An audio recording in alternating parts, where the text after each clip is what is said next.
There is a serious problem with Jujutsu Kaisen right now, and I need to actually speak about this because I am getting actually tired of this right now. Yo, it's just A-Rock. Welcome back to the channel. Welcome back to whatever this is, bro. Listen, this is actually my first of these anime videos without a script. So, if I'm stuttering a lot, if I'm sitting there, a lot, that, my bad, I guess. Like, essentially, episodes 18 and 19 of Jujutsu Kaisen, I'm basically having a major issue with these chapters. First, I want to recap the episodes and explain why I personally am having a problem with them, okay? So, episode 18. We figure out that, Nanami, half his body was burnt. That's first off, which we already expected that because Jogo torched that nigga. I'm surprised it was only half his body, honestly. But the point being is that he was basically in like a bliss of just, man, I'm gonna just kill everything. But then the whole time he's over here thinking about like what his future could be and all this other shit. It's basically obvious by this point to anyone who's watching it. I bet he's getting clipped by the end of this episode, especially because of the fact that while he was walking, you literally see Mahito just chilling in the damn photo booth, just like, oh, is that 7-3? That's 7-3. Like, yo, we already knew what was about to happen. So he goes, they fight. Like, the whole fight happens with him just fighting a bunch of random, spirits, a bunch of disfigured humans. Afterwards, by the time he basically finishes them all off, Mahito's right behind him, just like, yeah, caught you. Don't even move. Don't even move. You're done. He's like, I bet. He looks by that point, Yuji had just got to them. So then he looks over at Yuji, and he's just like, I bet you got it from here. And it just blows up. Bro just blows him up from there. Yuji then says, Nanami-san? And then just starts yelling at Mahito. Mahito yells back, and then they start fighting. And then, you are my special. Like, bro. And then we get to episode 19, right? Where Nobara's now fighting the other half of Mahito.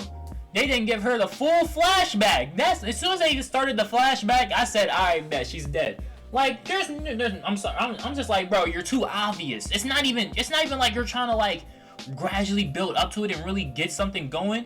It's just telling me. It's just telling me by this point. Oh, she's dead. All right, cool. She's getting the upper hand because it's the weaker half.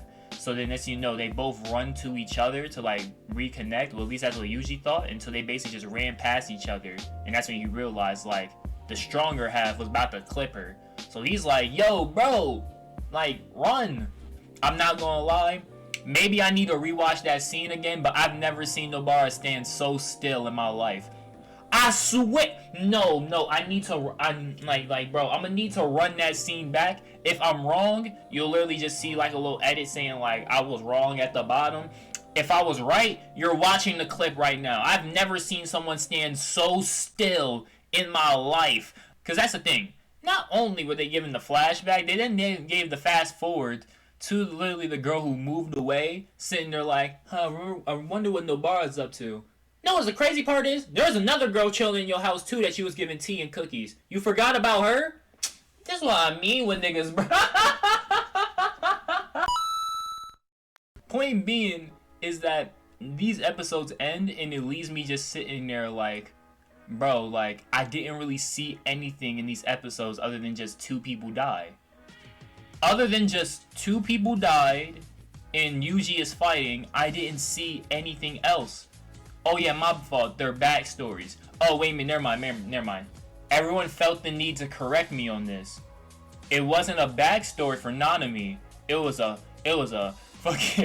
flash forward, bitch. Like what? Like it's the same, like same different. Give me back my HD quality. What is this? What is it? Y'all see this?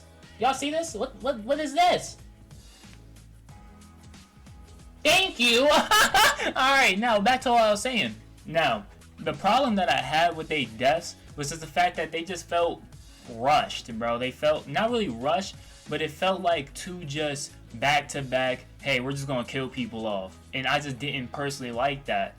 Because at the end of the day, it followed literally the same format of just, hey, we give someone a flash of whether they're thinking of the past or the future, whatever it is. Gives them a flash, lets us know about all their convictions and all the things that they want to do, all that stuff. And then they just die. And then Yuji's just sitting there like. So, what then happened was, right, I gotta pull out my phone for this so I can, like, you know, get the screenshots, right?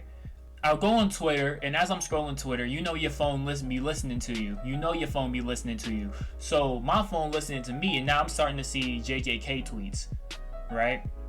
And I seen this one, right? And it was a quote retweet to this other tweet. The original tweet was some person saying, LMFAO, nah son, Nobara really got people on their last straw. And it just shows this guy sitting there like, man, they're just killing off everybody, man. And I'm about to drop the show because of it. Who's left, bro? I'm sick and tired of this, man. Like, I'm this close to dropping the show because if this is how we're gonna keep going, I honestly, you know, I don't need that pain. I'm sorry. I don't like this feeling. I really don't, to be honest with you. Person responds, right? And from what I found out, they're the biggest manga tuber of JJK. Cool. They respond and they're like, shit like this gives me life. Jujutsu Kaisen really is the best shonen. Give me more characters getting consequences for making bad decisions. So then I come in, right? And the thing is that I don't usually expect people to like see my tweets or really care even if they do see my tweets. So I'm just like, yo, I'm gonna just get my take off and just move on about my day. Didn't really expect much. So I'm just like, I'm sorry, but Best Shonen, this isn't even a top 5, which I do stand on that. It's a very good anime, don't get me wrong, but the pacing is awful at the wrong times. I stand on that. The last 2 episodes were literally just Mahiso kills someone, they have a flashback, they say some final words into Yuji and die, and then you are my special. And I still stand on that, alright? Like, we didn't even get time to digest what happened, and neither does Yuji. I can understand to a degree from a plot perspective that it's happening within the same day. So he doesn't really have time to process it. That's fine, but at least slow down the pace for the viewer. We just watching all these characters die randomly, and then Yuji just keeps fighting afterwards. But like at this point, for the next season, like who's it gonna be? Yuji, Panda, and fucking Mai? Like, why did Mekamaru get more acknowledgement and screen time than Nobara in their deaths?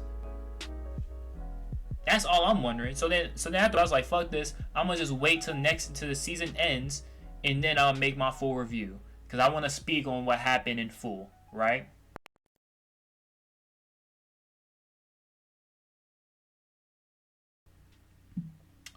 So, the manga tuber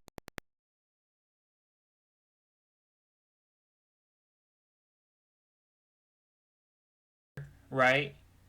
He then retweets my jaw just like, yeah, bro, Shibuya incident really breaking these anime onlys.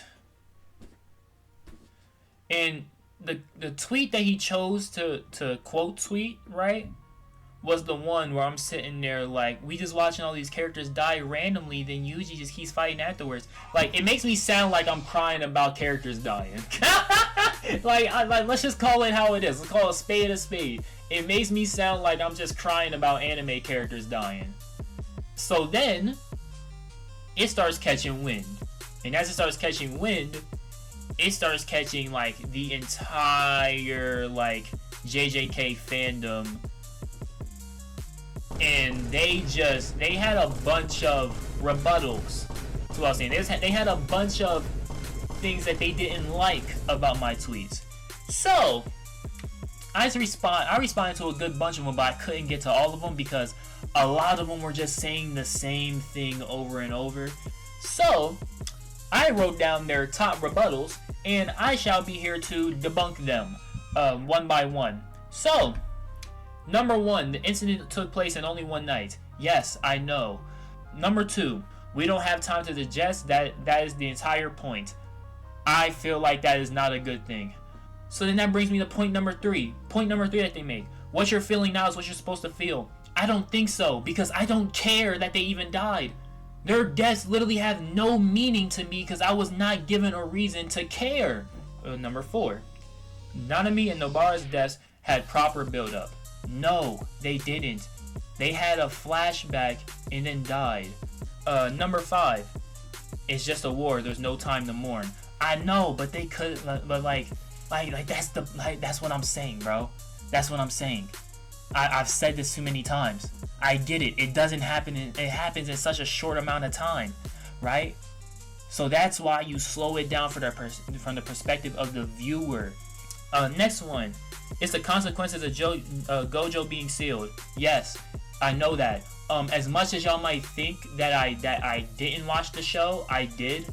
It was just it's obvious, dumbass. Like, what are we talking about, bro? Yeah, no, that was the whole point of what they're doing. Seal Gojo so then they can just off everybody. That was the point. That was the purpose.